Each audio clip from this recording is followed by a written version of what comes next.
siang dari jam 12 sampai jam 2 siang selalu ada promo menarik di sini. Apalagi sekarang Buan Pian bisa menikmatinya lebih awal karena sudah buka dari jam 10 pagi sampai 10 malam. Bujur bang sekalinya tagline bulannya nih, makan mewah bayar murah. Mulai dari 18 ribuan aja sudah bisa makan enak nih. Flat BDJ, tempat makan yang hits di Banjarbaru. Kayaknya hampir beratan orang Banjarbaru suapang sudah makan di sini nih saking hitsnya. Di sini tempatnya luas, ada indoornya mau anak dingin-dingin dan ada juga outdoornya. Karena Mimin sudah lapar, skuy, langsung aja kita pesan menunya. Banyak banget pilihan menunya.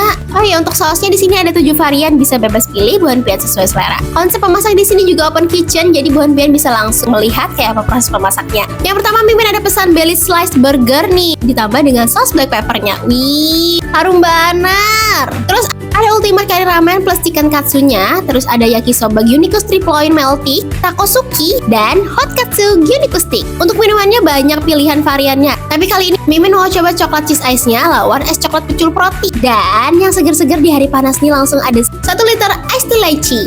Wah, sigarnya sudah ngiler ulun melihat makanannya nih, apalagi pas menggurak-gurak kayak ini. Masya Allah, sepiringan isinya melimpah ruah banar heh. Untuk rasanya kada usah diragukan lagi pang, harga boleh murah tapi rasa dijamin mewah. Ayo dah Buan Pian lah kasih kesinian dua, jangan sampai tak kaji habar lah. Lokasinya ada di Jalan STM seberang Minimarket Pinus Banjarbaru. Lah kasih dah, cus berangkat.